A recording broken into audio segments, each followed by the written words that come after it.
Ladies and gentlemen, the President-elect of the United States.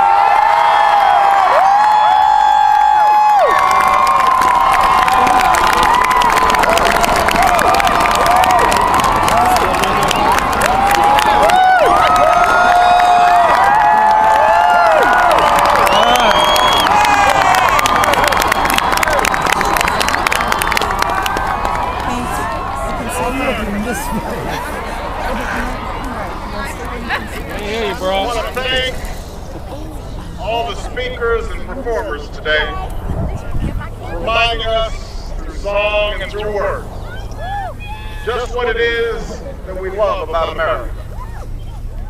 I want to thank all of you for braving the cold and the crowds, traveling in some cases thousands of miles to join us here today. Welcome to this celebration of American renewal.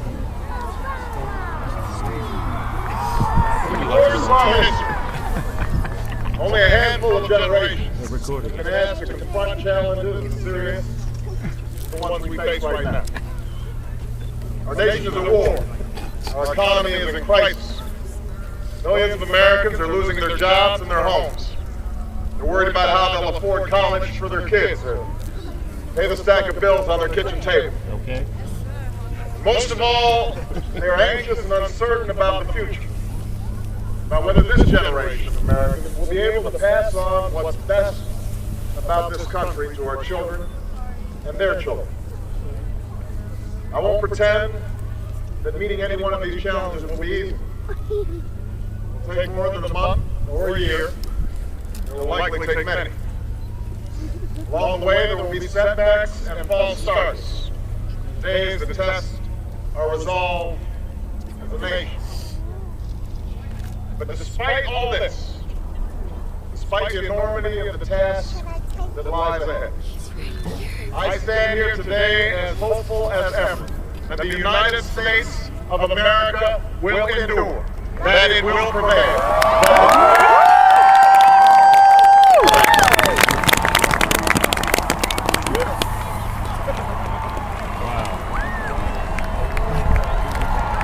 What gives me hope what I see when I look out across this hall. When these monuments are chiseled, those unlikely stories that affirm our unyielding faith. A faith that anything is possible in America. Rising before us stands a memorial to a man who led a small band of farmers and shopkeepers in revolution against the army of an empire. All for the sake of an idea. On the ground below is a tribute to a generation that withstood war and depression. Men and women like my grandparents who toiled on bomber assembly lines and marched across Europe to free the world from tyranny's grasp. Directly in front of us is a pool that still reflects the dream of a king, the glory of a people who marched and bled so that their children might be judged by their character's content.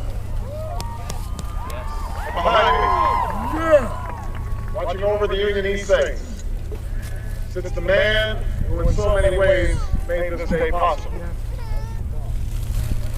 Yet, as I stand here today, what gives me the greatest hope of all is not the stone and marble that surrounds us, but what fills the space in between. It is you, Americans of every race and region and station, who came here because you believe in what this country can be and because you want to help us get there.